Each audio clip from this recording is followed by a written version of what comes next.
Good morning, everyone. Today is the 30th of September in the year 2017, and we are at the Ghost Ranch, and it's the third day of our retreat with the theme, In the Arms of Mother Earth. It's the third day already. I would like to share a glimpse of our teacher, Tai. It's funny that this memory comes back, but I think it's appropriate with this theme. Once upon a time, there was a nun.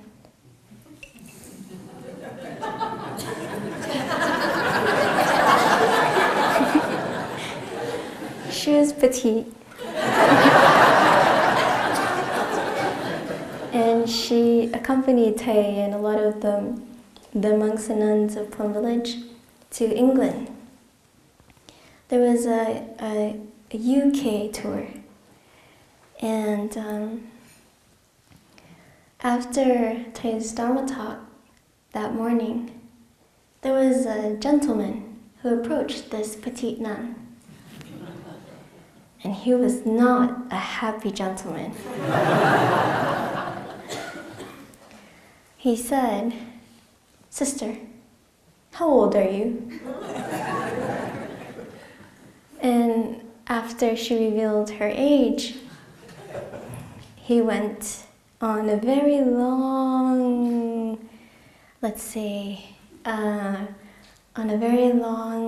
recounting of his life. And he said, "When I was in my early 20s, I accomplished this and this and that and that." Of all the things he mentioned, she only remembered one, which was he fasted for 40 days. And she was pretty impressed with that. She thought, wow, I haven't fasted for a single day in my life.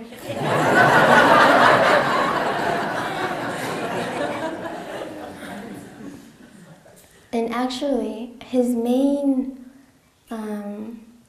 discontentment was about how he felt the Plum Village community wasn't doing enough to help with what he said.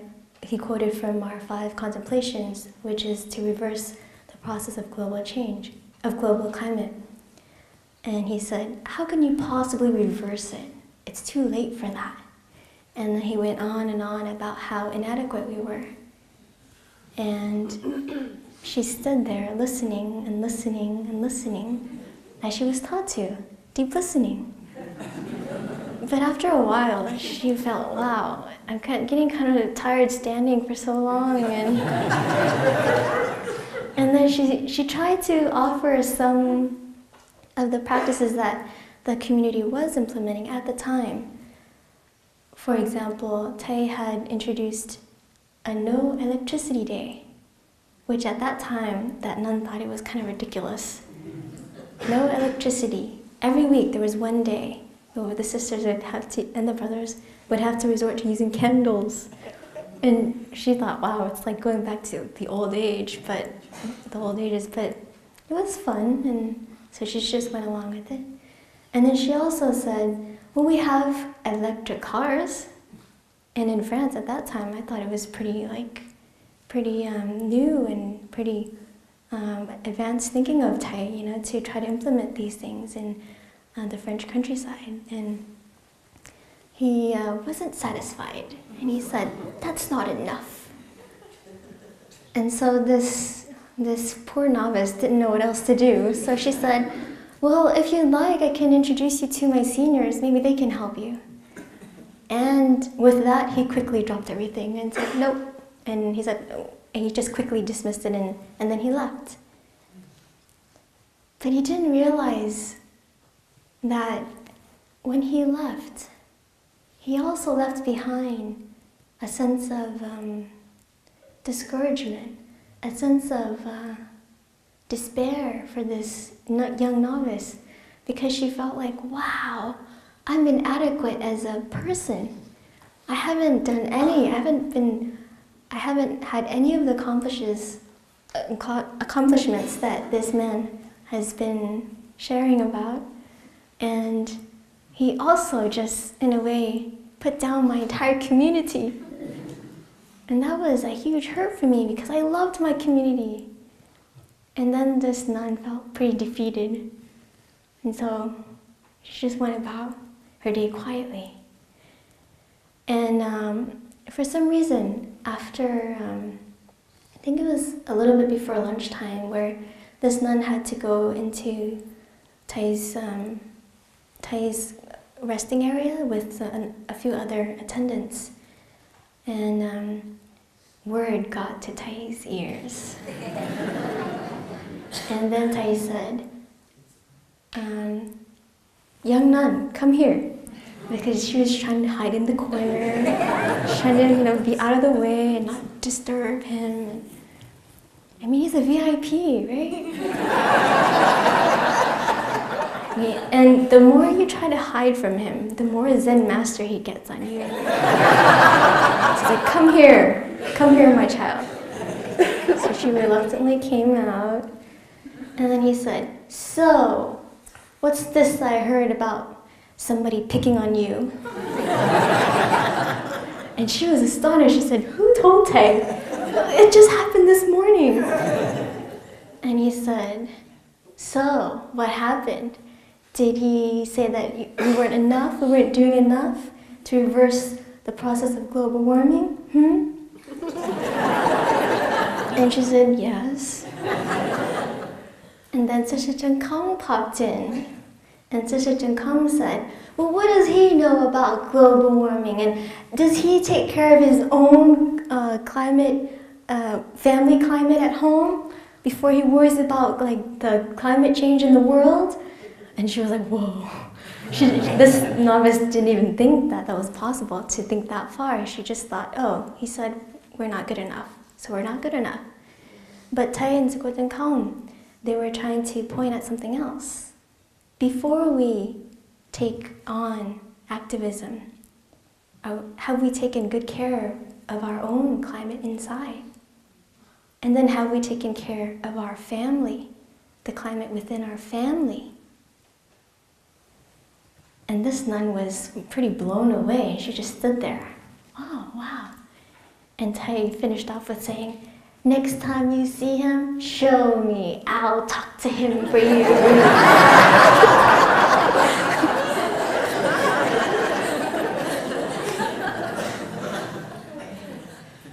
Now you can see how much love and endearment Tai has for his children, for his Dharma children.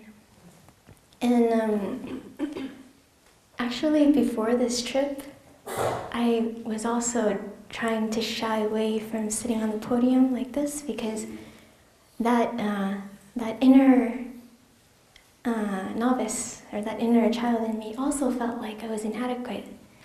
I haven't done enough. I don't have a long bio to, present to anybody. How could I possibly share anything with any of you? But that story came back, that memory came back. Okay, it's obvious that was me, right?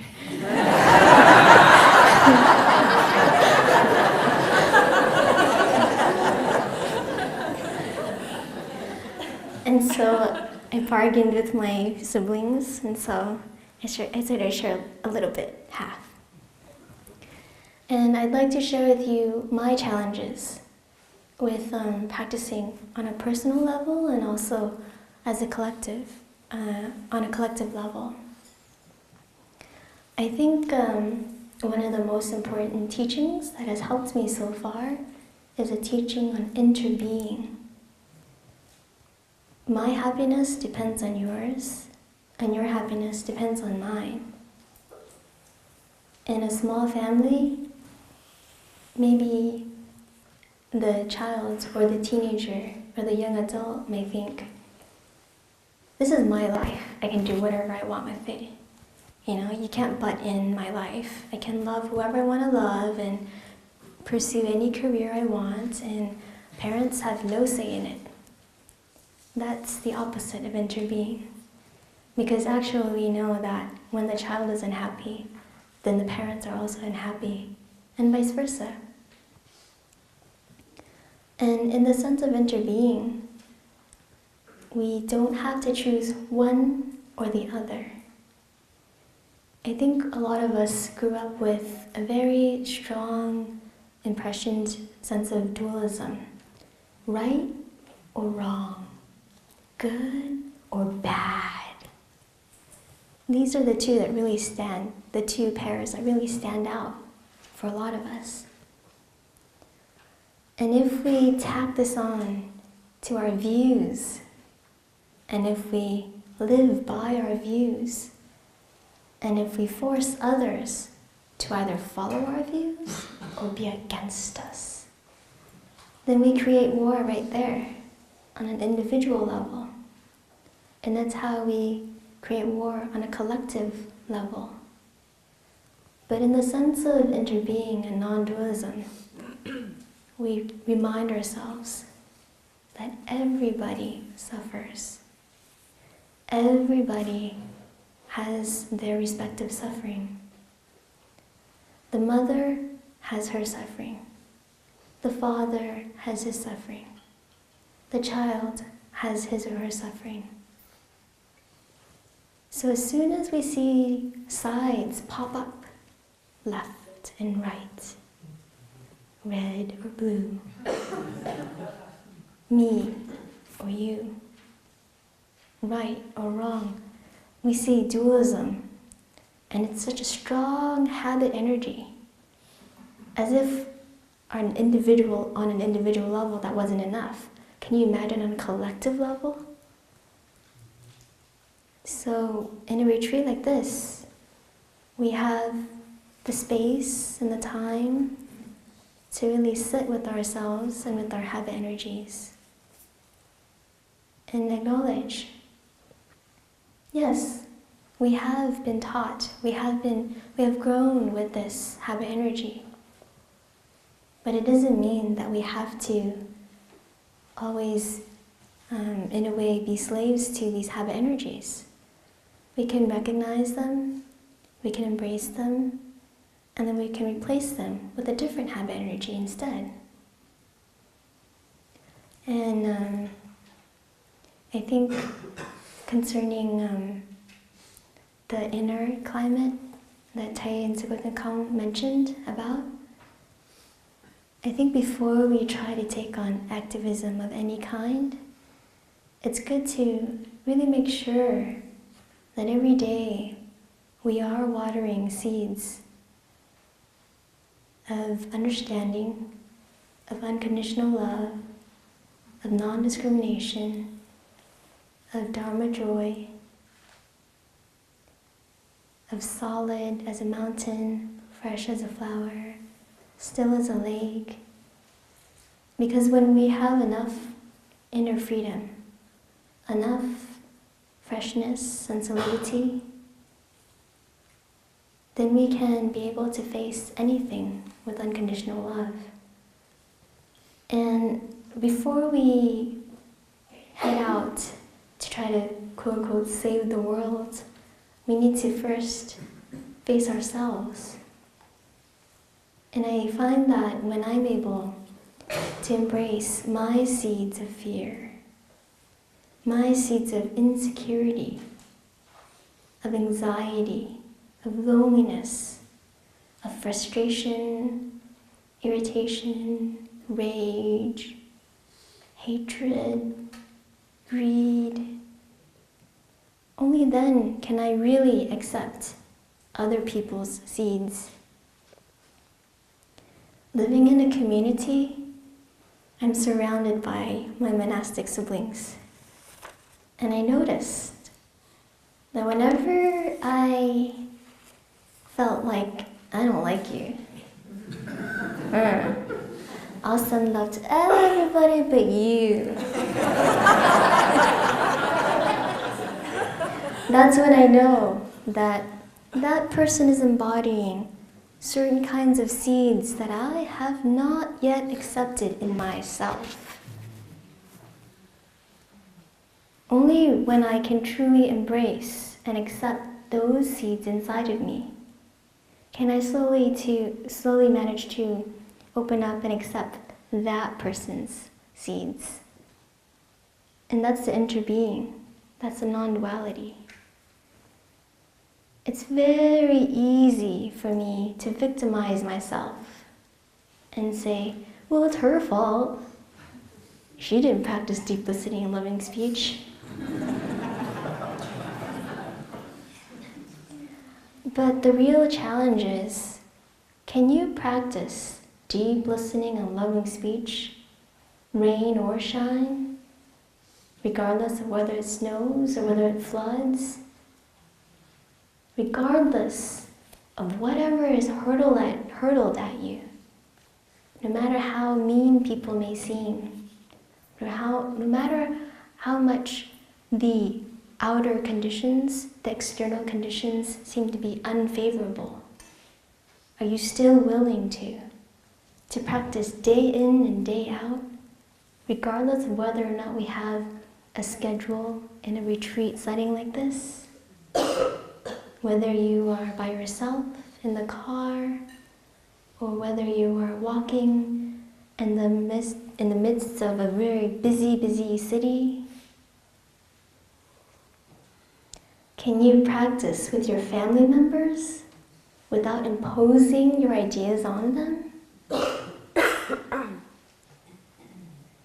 At Deer Park Monastery, we have a Venerable Thupten, who often gives Dharma talks on Wednesday nights on the Dharmapada. And in one of his talks, he shared with us how he was able to practice walking meditation even through a flood. His room was flooded, of course, but he had a plank which he was able to put on one side of his bed to the other, and he would walk 3 steps forward and 3 steps backwards. Can you imagine doing that for an hour? Would you get bored? Or would it not matter whether you're walking on a wonderful path outside like we did this morning, or whether it's just 3 steps forward, 3 steps backward? Even if you think you know the practice of walking meditation, sitting meditation, eating meditation, total relaxation, we may think we know already on this surface level. But the real question is, do we apply it every day with new eyes, with a fresh heart? Do we dig deeper and sink deeper? And why do we do it anyway? Isn't it so that we can arrive at deeper understanding of our own suffering and others? So we can really be the embodiment of unconditional love?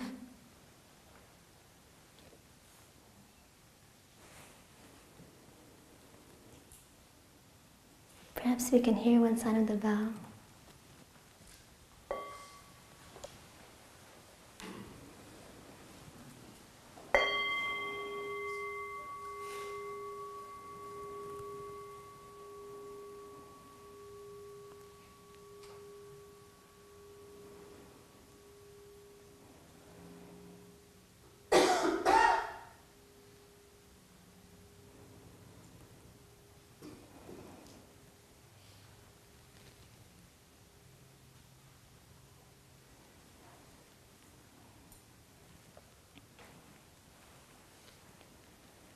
So, dear friends, I'd like to share with you about my challenge. I have a lot of attachments to French patisseries because I grew up in France and that was my weak spot. So, for me, one concrete way of contributing to my part to reducing the suffering of global warming is through my choice of diet. And I told myself, okay, after watching Cowspiracy, I thought I'm going to aspire towards becoming a vegan. And I did that with a lot of hesitation because in the past I've met a lot of friends who were, to me, a bit dogmatic in their choice of becoming a vegan, and I felt like there was a lot of judgment that was always passed on, and I was afraid of that. So, and I tacked on my attachment, and I thought, oh, not yet. And actually, only after watching Cowspiracy did I think, wow, is this what our lay friends feel whenever they are faced with the question of, do you want to receive the 5 mindfulness trainings? I thought, oh, this is how some of our friends feel like when they're questioned with the first training, with letting go of their attachment to consuming meat. And when I put myself in somebody else's shoes, then I thought, oh, that's how it feels like. And then that allowed me to let go of notions of right and wrong, good and bad. And I think my journey now is to see the interbeing between what I eat and myself. I was shopper for almost 2 years at Deer Park, and that basically means that I do a lot of the grocery shopping for the sisters. Instead of having all of us go out, we designate certain sisters to take care of different responsibilities. And when I was shopping, I would see, wow, it's so interesting how a lot of times I think we don't even give a second thought when we are holding packaged foods in front of us. And I think, this is so abnormal. Like food in a plastic box. Like now we think it's normal, but is it really? And this isn't to tack on any judgment of any sort. It's just a question mark, like, And I think it's easier for us to lose our connection with the food that we are eating. And I noticed that when we have fruit trees in our monastery, whenever I pick the fruits from the trees themselves, and I see these trees that have been growing all these years, that have been flowering, offering flowers, and then small fruits, and then green fruits, and then ripe fruits. I see the process. And when I eat the fruits, I feel a lot of connection. And actually, all these years, I've always thought that I didn't have a green thumb. And that was a little bit of a suffering for me. And so this year, I thought, no, I'm going to let go of this self-identity. I'm going to give it a try until it works. So I bought some basil seeds in a jar. And it was kind of cheating in a way because this is kind of the jars that they have charcoal underneath and there's already soil and all you need to do is put the seeds in. But I thought, okay, it's okay, I'll give it a try. And it worked. And it gave me such happiness to have a basil plant outside my windowsill. And I would sing to it, and I would play guitar for it, and I would talk to my basil plant. And then it came to the point where one day I had to harvest the leaves. And that's funny because I thought, in the beginning, I wanted to have this basil plant for the leaves, aside from wanting to have a green thumb. But then now that it was time to harvest the leaves, I thought, I don't want to, the poor plant, let it live, let it be.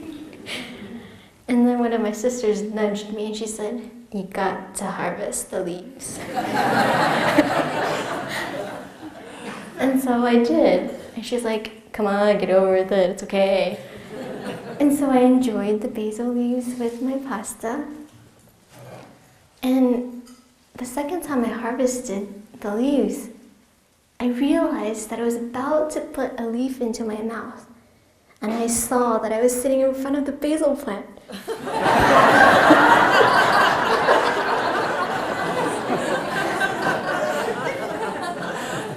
And then I felt so shy and so embarrassed, and I thought, what if this basil plant won't like me anymore if I eat its leaves in front of it? And then I thought, wow, how interesting, this interbeing. I thought I had it down. This leaf is me, I'm this leaf. What happened? And so I talked to the basil plant, and I in the light of it interbeing, and I thought, wow, if I had this kind of connection with all plants and minerals and all the food and the entire world, wouldn't that be great? It'd be so easy to give rise to gratitude, because I see that I'm a part of this process of life, instead of just thinking of give me, give me, give me. Or the other direction, I give, I give, I give. But to see that giving and receiving, it's mutual. And when I can see that I'm a part of it, then I feel like it's easier for me to really enjoy life and naturally want to protect life. And that it doesn't have to be a struggle. It can be beautiful in a natural way. And I'd like to also touch on the calligraphy that we see on our pamphlet, I am in love with Mother Earth. When Tai first shared this line in one of our Dharma talks, and when I first saw the calligraphy, I thought, wow, that's brilliant. But I left it as that. And it wasn't until I visited Zion National Park where this calligraphy came back to me. And I thought, this is the meaning of Tai's calligraphy. This is what he means. I thought, wow, Tai's brilliant. How many of you remember the first time you fell in love? Not your crush, real love, like unconditional love, where you really wish well for this other person, where you see so much beauty in this person, and you're inspired by this person, and you're ready to change yourself for the better because of this person. Naturally, you'll want to protect, and you'll want to give your best to this person. So if we can appreciate the beauties of Mother Earth all around us and see our connection to Mother Earth, naturally, all of our actions will arise out of unconditional love. And we won't have to point fingers and say, you have to protect Mother Earth. You'll naturally want to. And for me, going forth, I try to not just stop there. Not just with, okay, I did my homework. I will do this and this and this, and that's it. I want to be able to also inspire others through my own embodiment. In the same way that I have received that kind of patience and self-embodiment that I observe from others. So I'd like to go back a little bit and share about my dad. I'm a little bit all over the place because I'm kind of going by the flow right now. I think I've been very blessed to learn from many teachers, and my dad was one of my teachers who inspired me to become a vegetarian.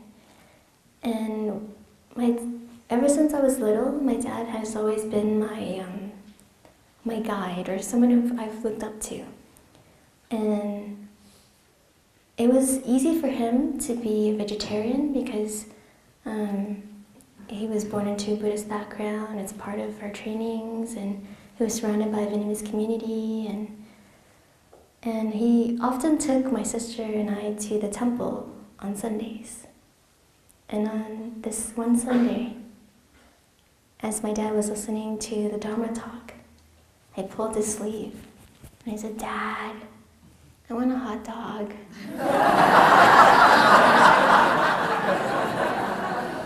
And my dad, he's normally a hot-tempered man. Normally, he could easily have yelled at me and said, "It's a Sunday! Don't you know it's the one day where you shouldn't eat meat, Just hold on for another hour, it's almost done." He could have said all of those things, but he didn't. He merely looked at me kindly, and he said, "Okay, my child."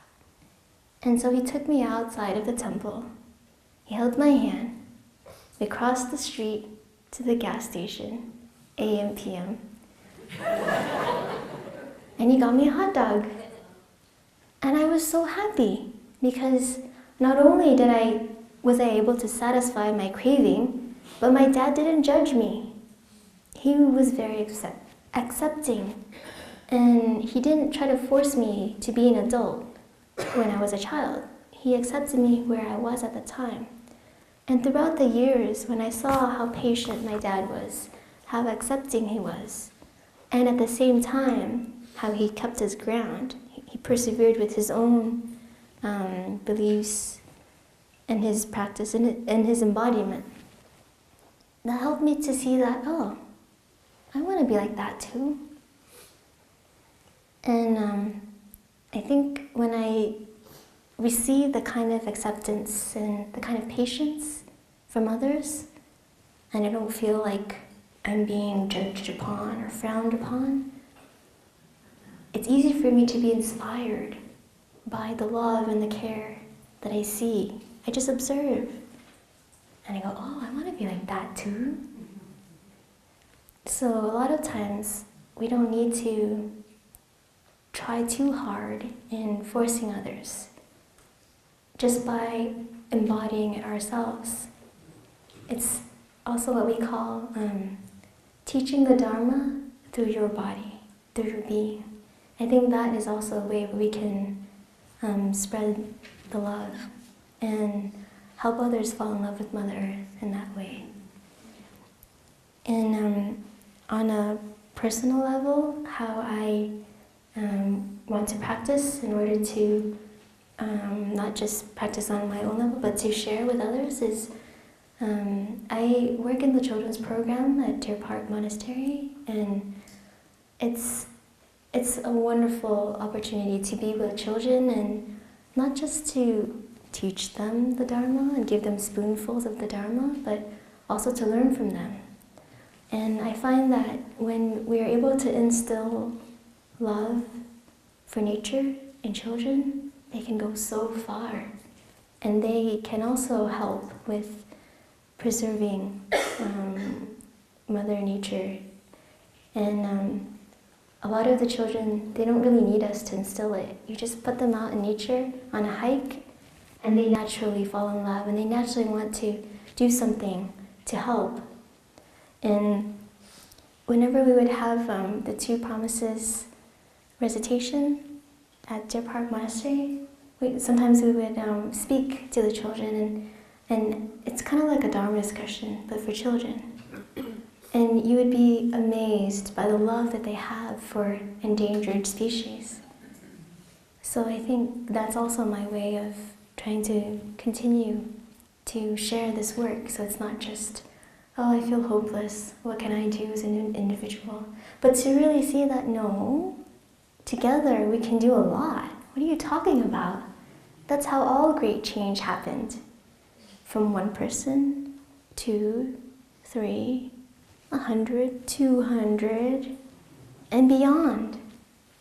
So whenever we feel that seed of despair come up, we can recognize it, And we don't have to fall into those traps of thinking that, what can I do as an individual? It's the opposite. Yes, it's because you're an individual, and we can add up many individuals. So that's briefly how I'd like to share how I practice. And one last thing I'd like to add in, since I know I'm really out of time right now, is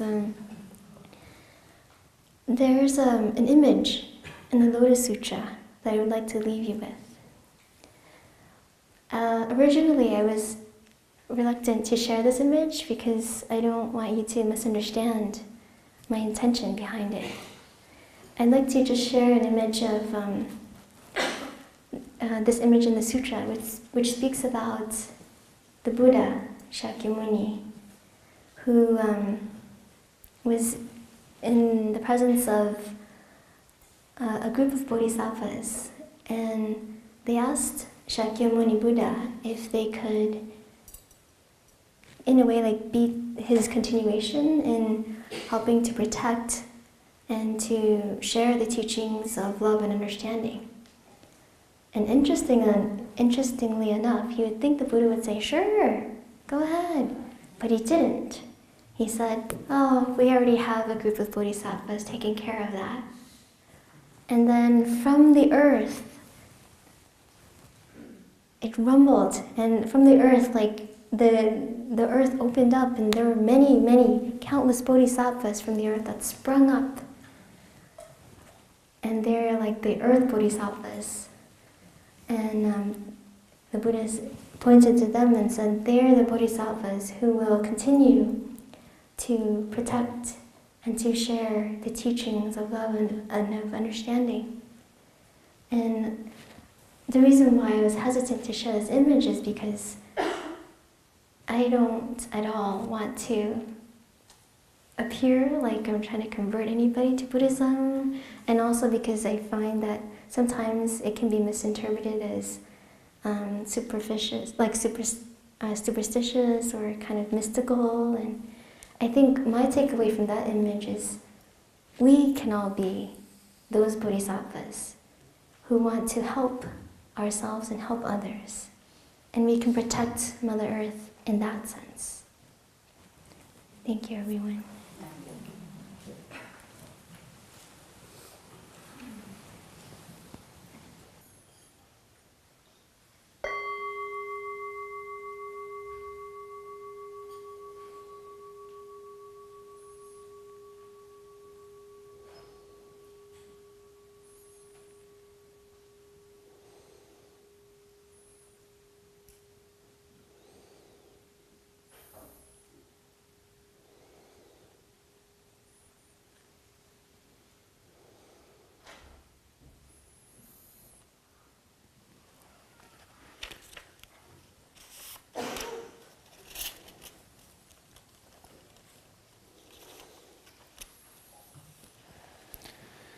Dear respected Thai, dear sisters and brothers, I'd like to thank my elder sister for her walking the talk. She was really an inspiration for me, and one of the nuns that was trained very closely by our teacher. And actually I'm just a surrogate here. She's the one giving the talk, and I'm giving support.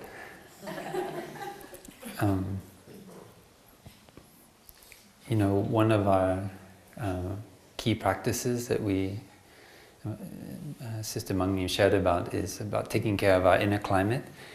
It's taking care of our relationships. And I remember when I was a novice and we were at Deer Park in 2004, there were many young people who were very inspired by Thai's teaching. And they also were very motivated to change the situation in the United States around the environment and injustice, degradation of the environment, climate change. And so they were very passionate in their questions to Thai, you know, especially about our community. Do we eat all organic food? Do we do enough to live in a sustainable way? And I remember Tai answering them. He said, "Have you learned to live together?"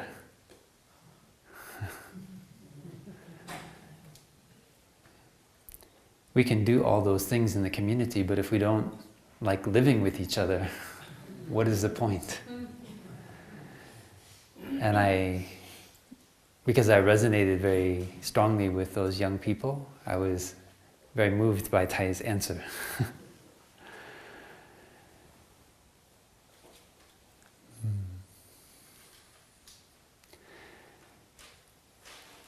Later, I was asked, still as a novice, to come and live at Deer Park Monastery. And it's a beautiful place. And it's a mountain chaparral. And we were a lot of young monastics, and we were very enthusiastic to find ways to live more simply. Tai had just started as well the No Car Day, which we still practice in many of our monasteries. And so we wanted to go even farther, so we found that we could buy some used cars and run them off of vegetable oil. They were like, we called the French fry cars. Every time you turned on the engine, it started to smell like French fries. And our brother in our community, the brothers and sisters like to fry some things, so we reuse the oil from the kitchen to run the cars. Well, eventually they broke down, but anyway. And we also worked to get a grant so that we could run the entire monastery off of solar power. And so we still are using those solar panels today. And I remember I was very inspired by all of this positive action on the part of the community. So I started to write down a kind of, it's kind of like an evaluation, our ecological evaluation form for each of our centers. And it was I thought, very inspiring, and how we're going to have more sustainability and change our light bulbs to use less energy and recycle our, all of our waste, and and on and drive less, and many things. And then some way that each of our centers, we could do a self-evaluation every year to see, how well we are doing, eat organic food and so forth.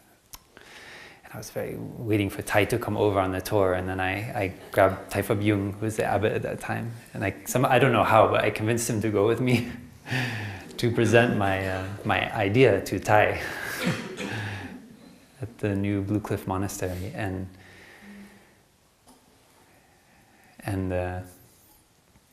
sometimes when we go to visit our teacher, we use an expression like, "We got the hammer." I don't know if you know. I don't know if you know what that means.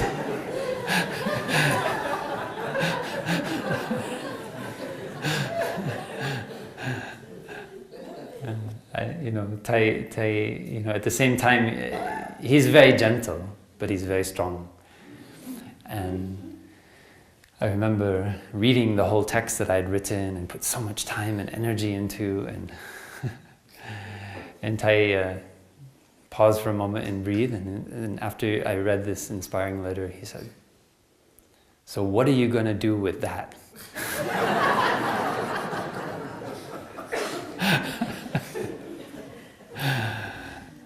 And but being Tai never closes the door.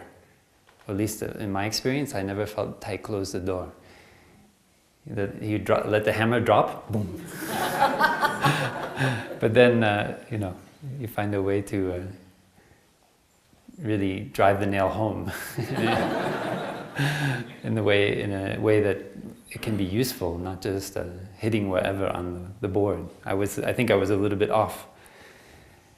Of course, Tai has many years of experience building community in Vietnam, in the West, and he's definitely the best community builder that I've ever met. And as I grow older, I more deeply appreciate this quality of being a community builder. It is one of the most difficult things. And when we meet someone who has that talent of building community, it is really a rare and not particularly admired quality in the mainstream of society. But for me, I always try to look for people who are good community builders, because it's something I want to learn. And so Tai said that, and I was kind of like, I think I held in my breath. What are you going to do with that?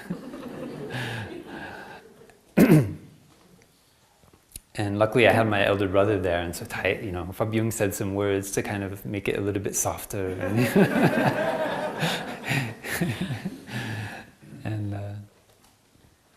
And then Tai proceeded to say, this is what we need to do. We need to help, we need to inspire people in their individual practice, making a commitment to how they can practice to be more in harmony with Mother Earth. So that was Tai's transformation of that. And I said, okay, Tai, we'll do that.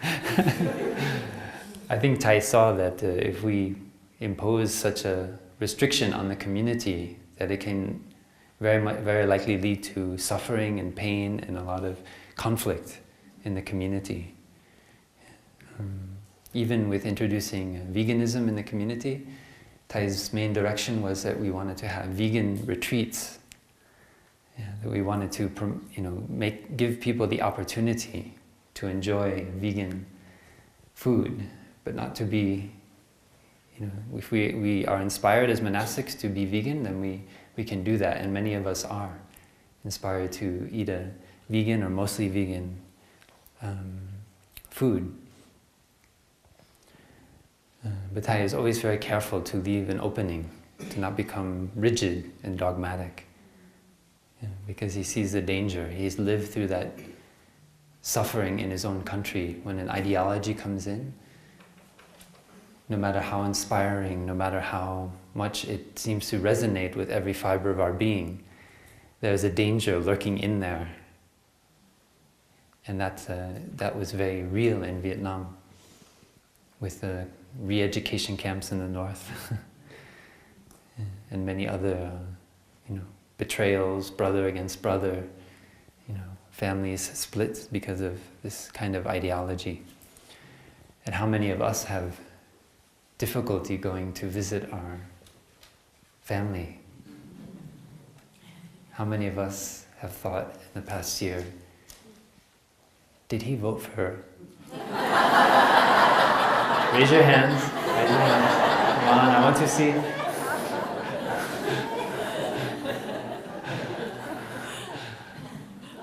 Our 45th president.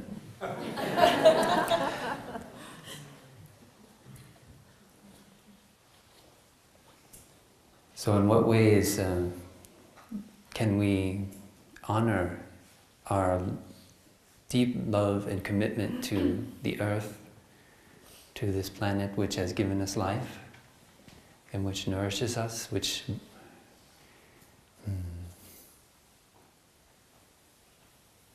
I want to say in French, qui nous émerveille, that, how would I say, that puts us in wonder, or that amazes us.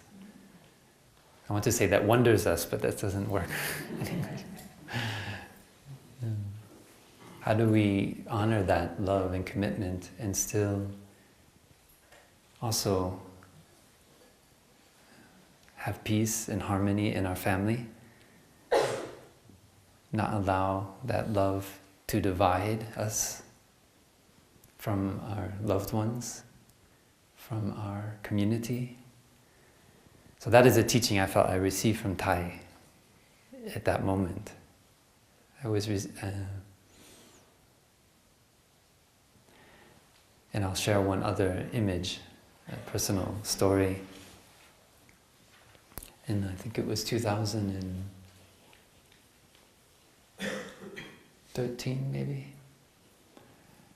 Tai went to Asia, to Thailand, and I was part of the delegation going there. And there was a woman who came and she offered a big piece of land for us to use for our movement for young people we call Wake Up. It's a movement Thai started, and the original title was Young Buddhists for a Healthy and Compassionate Society.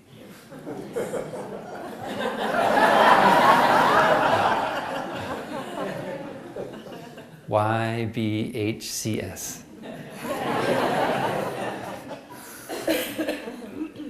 We want to stay at the YBHCS.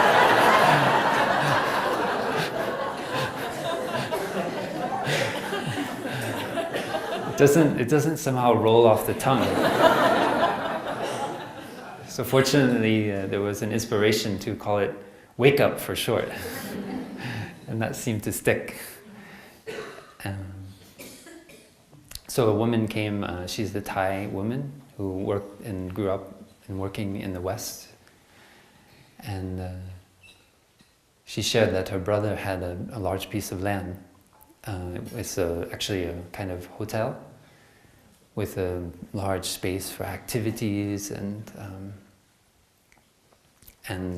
her hope was that her brother might be inspired by, as she was, by Thai's teaching and what Thai was trying to do, that he would open up the space for the use of the young people in Thailand, that they could come and they could do activities, hold retreats. And so he said, wow, that's wonderful. And she said, well, why don't, maybe some of you can come and look at it. And we said, okay, and meet with him, and maybe he will be inspired by that. And so we went, just before we flew home. A group of us were going home straight from Thailand, so we decided to stay there one night.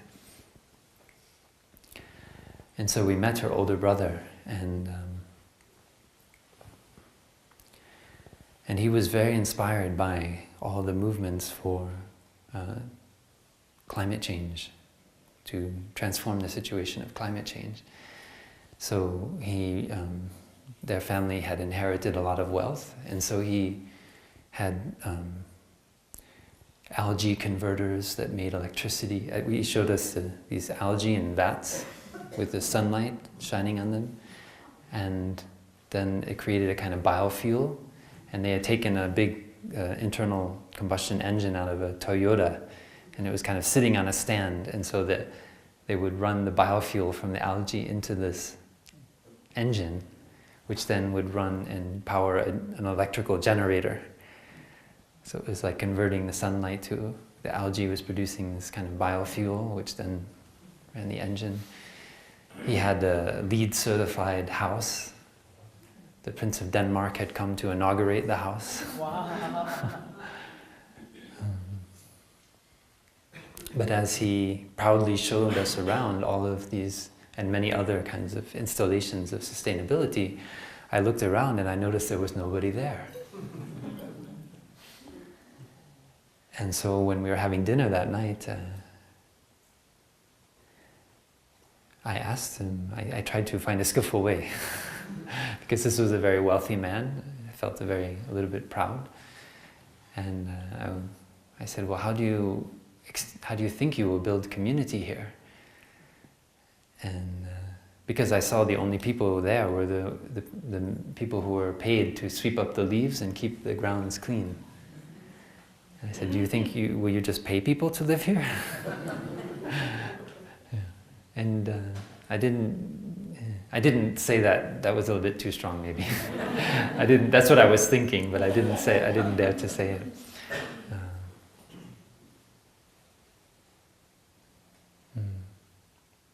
He had an entire field full of solar panels, and a Thai woman, she was half Thai, half German, who was running this huge installation which could power many thousands of homes. And his niece was there, and she came up to me and she said, "Please, will you talk with my father?" And I said, well, I'm happy to sit and talk with him, but I mean, if there's a time and a space, we can do it. And somehow it never happened that I could sit and talk to him. Because I felt in my heart, this is actually a man who's suffering very greatly. in the midst of showing us all these things, I was very touched by the emptiness of the place. Here it is, he's doing all the things that are like my dream, what I offer to Thai, what I thought we should be doing in all of our centers, but there is no one here. All these rooms, they're empty. And 1 year later, he committed suicide. Now, I don't know why that happened. I don't pretend to draw conclusions that are not valid. But I did feel a deep emptiness there. And because it was, I feel, a kind of lesson. Something was coming to me. This experience of this was a lesson for me and maybe for our generation. And why Thai responded to those young people the way he did. Do you know how to live together in harmony? I think as a Earth Holder Sangha, as a greater Sangha, because some of us are coming here from the greater Sangha as well as the Earth Holder Sangha. Yeah, this is a deep question, and this is the question I'm asking myself every day in my relationship with my brothers and my sisters. Because this is, for me, the key to our not only our happiness, but also our survival. Is our capacity to live in harmony with one another. To be able to build brotherhood and sisterhood with one another in such a way that we can really be earth holders. If the holders are not, like my sister shared, like these bodhisattvas coming up from the earth, if they are not solid on the way of a bodhisattva, then it's very difficult for us to think about changing the earth. We need to take care of this despair that can appear. Thai has often told us that despair is one of the most difficult, most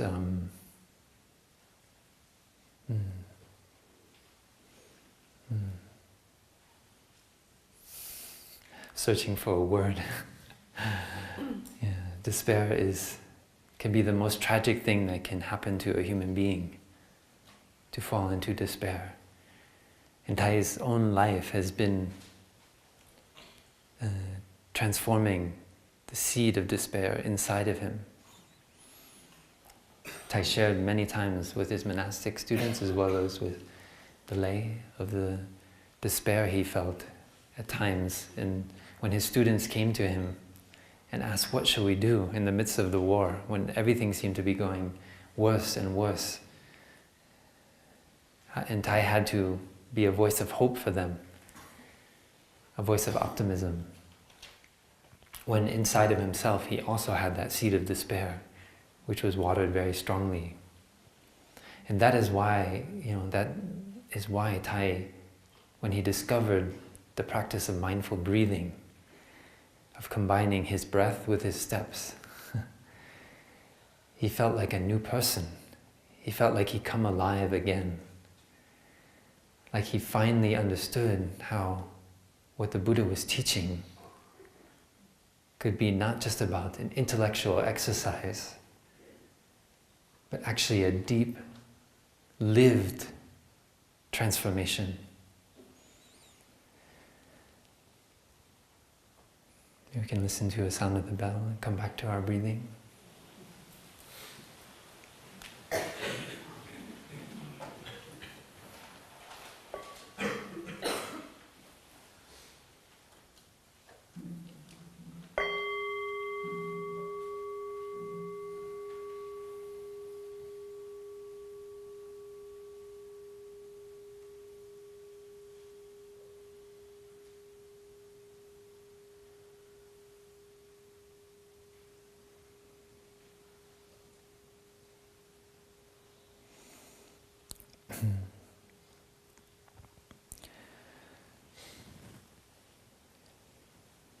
In the invitation for this retreat, we we said we would look deeply into our relationship and response to catastrophic climate change. We will come back to the present moment in order to find the strength and courage not to close our eyes before suffering. With the understanding of interbeing, we can cultivate compassion for people, animals, plants, and minerals. For some of us, it's very easy to cultivate compassion for animals, plants, and minerals. But we practice selective compassion towards people.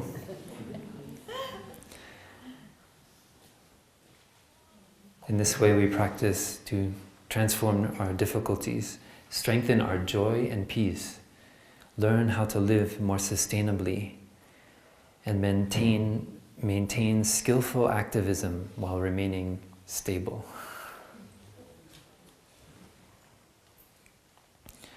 So I have a few more minutes here, so I'd like to share a little bit about how we learn as practitioners what Thai would say is the mark of a true practitioner, which is how to cultivate joy. Thai, in his last public talk, shared, repeated twice, the practice of a good practitioner knows how to generate a feeling of joy, a feeling of happiness, wherever they are, whenever. He repeated it twice in French. He was in a wheelchair.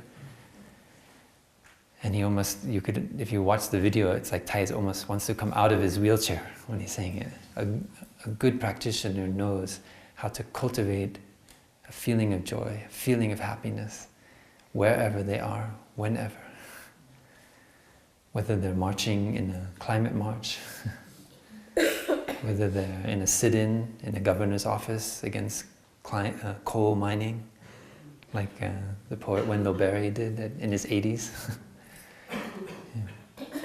Wherever we are, we learn to cultivate joy, cultivate happiness.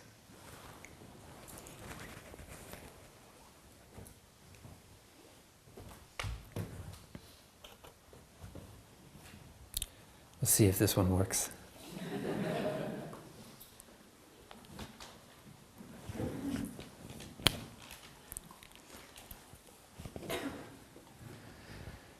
So many of you have seen before.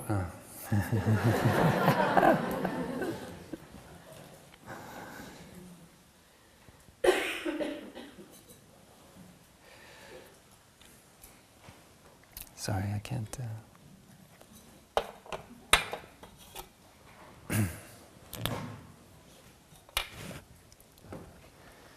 So many of us have seen how this works before.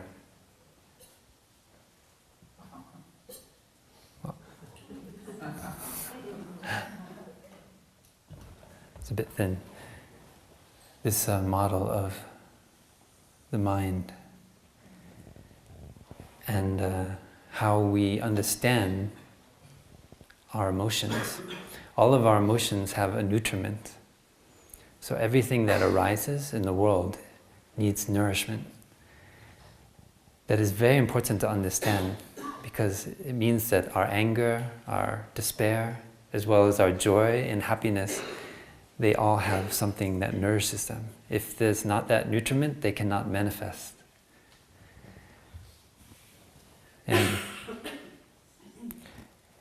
And one of the sources of nutriment are our sense impressions. So from our eye, our ear, our nose, our tongue, our body, and this is our mind consciousness, which intersects all of the senses.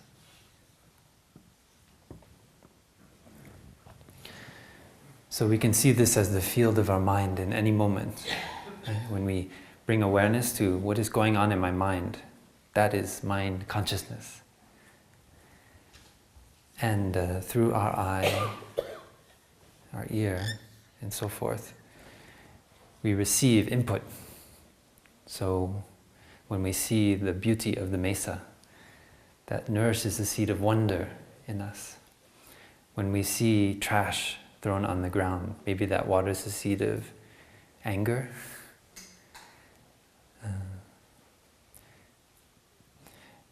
It turns out, though, that we have, before those seeds, which are, as we know, deep in our store consciousness, like seeds in the earth, right, that are hidden from our view, that the mind consciousness can play a role in how those seeds are watered.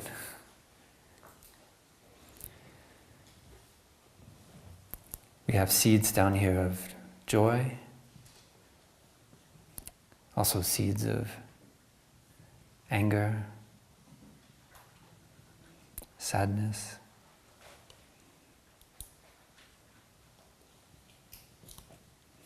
We have a seed of mindfulness, fortunately. Seeds of concentration, of insight.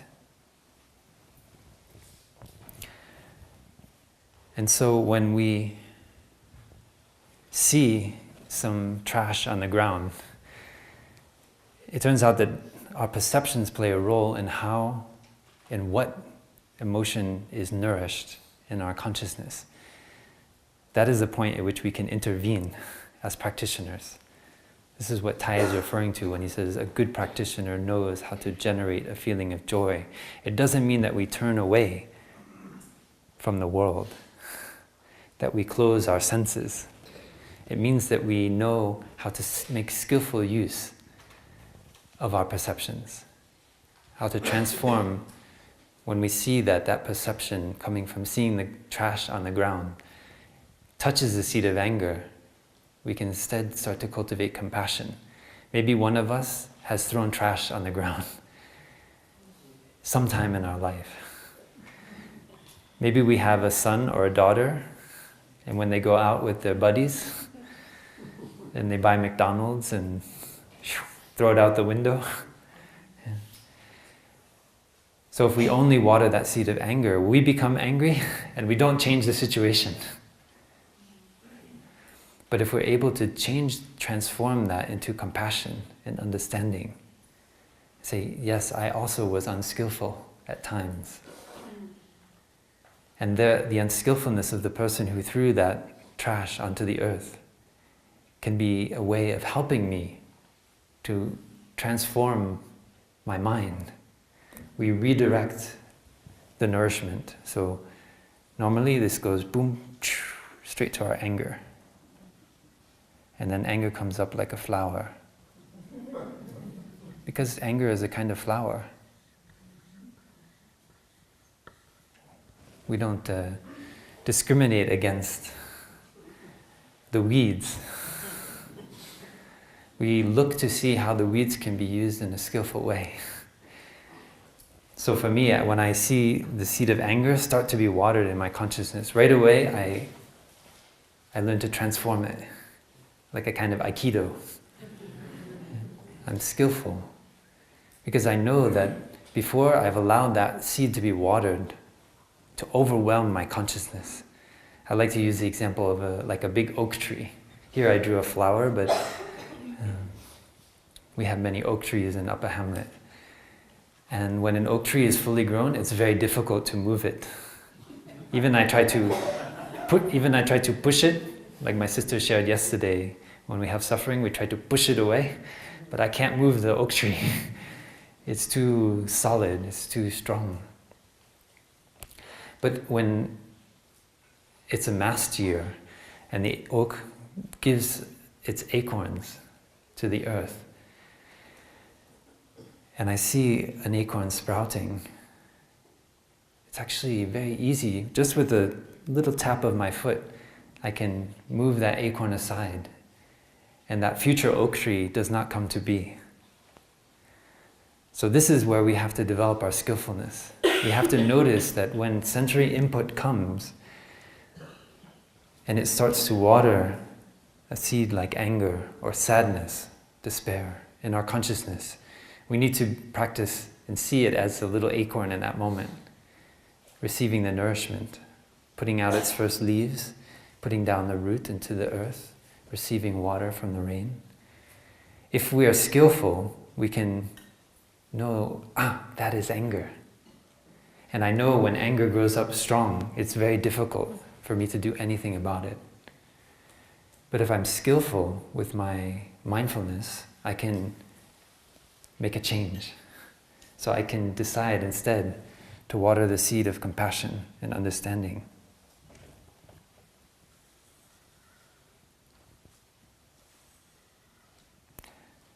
And allow them to come up to embrace. Mindfulness can embrace. Compassion makes us soft. It is very strong, but soft. It is a caring element in our animal nature that we are able to touch and cultivate. So where we put our attention is very important. Notice when you're putting your attention on thoughts that water the seed of anger in your consciousness. Notice if you're breathing and you allow yourself to come back to an awareness of your body, that you can skillfully water the seed of joy. You can transform that situation of anger into one of compassion. And with compassion comes joy, because it comes understanding. We can have compassion on those that we feel are dismantling the EPA. Can we have compassion? Can we understand? Because this is a human being. This is a human being. Because if we can have compassion for those who are challenging our most dearly held values, that is the way we know our compassion has become strong. And that we can truly and honestly extend it to all living beings. For me, in the past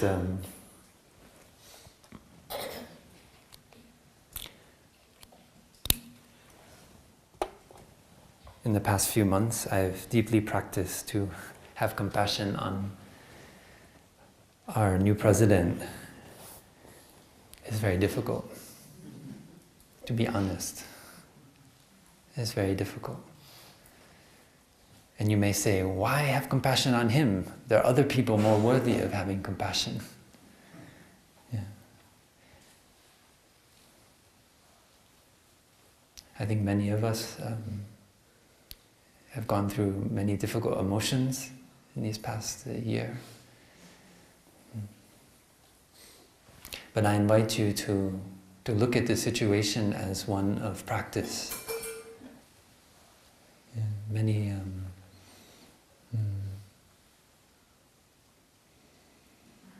we have to go deep inside ourselves. This is not a joke.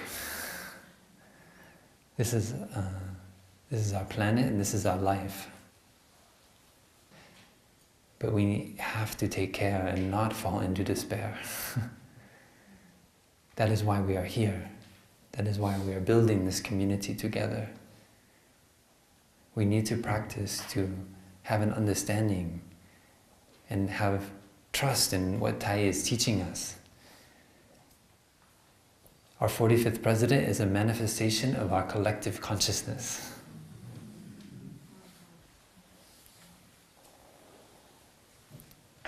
It means that we don't have yet enough brotherhood and sisterhood, enough understanding with our neighbors, enough understanding with those on the other side of town, enough care towards those in the state down there. It means we need to learn to open our field of awareness. We need to go into the countryside. We need to go into the places where there's poverty, opioid addiction, where people don't have a light anymore. They haven't learned, perhaps, how to put their hand on an oak tree and receive its solidity. We need to learn to help transform minds, not produce political platforms only. We need to recognize that each person has the capacity to wake up.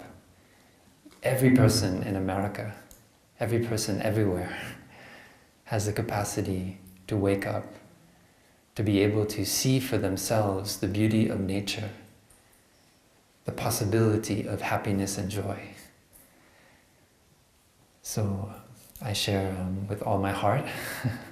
I wish that as we receive energy in this retreat and go forth from this place of great beauty, that we learn to go into the darker places, the places where we hear conversations that are not easy to hear, that we would prefer not to hear, that we feel water the seeds of despair in us, and learn to be up the ante.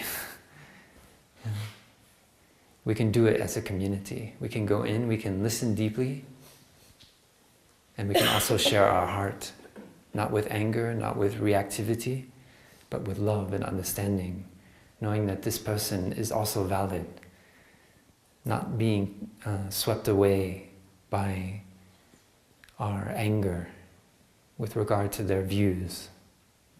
That is, for me, the deep practice that is here before us.